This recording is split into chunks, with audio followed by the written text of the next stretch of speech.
ஹாய்ம்மா, நான் உங்கள் கல்யா டெய்லர் பேசுகிறேன். நான் முன்னாடி யூஸ் பண்ணிட்டு இருந்த அயர்ன் பாக்ஸ் பார்த்தீங்கன்னா வேஸ்ட் ஆயிருச்சுன்னா அது போயிருச்சு. இதில் நம்ம கேன்வாஸெல்லாம் வச்சு அயர்ன் பண்ணுறோம் இல்லையா, அந்த கேன்வாஸ் அயர்ன் பண்ணும்போது அந்த இடம் மட்டும் எனக்கு ஒரு மாதிரி ஆயிடுச்சு. அது ரொம்ப நாளாக எனக்கு தெரிஞ்சு இது ஒரு 8 வருஷம் 9 வருஷமாகவே இந்த அயர்ன் பாக்ஸை நான் யூஸ் பண்ணிகிட்ருக்கேன். அந்த இடத்துல கருப்பு கருப்பாக இருக்கு இல்லையா, அது என்ன ஆகுது, மறுபடியும் நான் ஹீட் பண்ணிவிட்டு நான் துணியில் வைக்கிறப்போ அந்த இடத்துலேருந்து அப்படியே உருகிருது.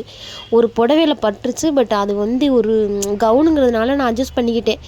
அதோட இதை ஜாயின் பண்ணி கரையை மட்டும் இது பண்ணி நான் மாற்றி அப்படியே வச்சுட்டேன். ஆனால் கஸ்டமருக்கே தெரியாமல் வச்சுட்டேன். அதனால மறுபடியும் புதுசாக ஒன்று வாங்கியிருந்தோம். இது நல்லா இருந்துச்சு, ரொம்ப வெயிட்டாகவும் சூப்பராகவும் இருந்துச்சு.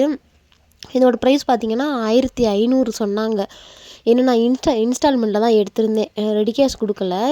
நம்ம தெருவுக்கு வருவாங்கள்ல, அந்த அண்ணாக்கிட்ட தான் எடுத்திருந்தேன். அவர்கிட்ட கொஞ்சம் நல்லா இருக்குன்னு சொல்லிட்டு எடுத்திருந்தேன். ஏன்னா 2 வருஷம் ஆச்சுனாலும் நம்ம மாற்றுறதுனால மாற்றிக்கலாம், இந்த வாரண்டி கார்டு இருக்கிறதுனால. ஆனால் இந்த அயர்ன் பாக்ஸ் பார்த்திங்கன்னா அவ்வளோ கெட்டியாக இருந்துச்சு.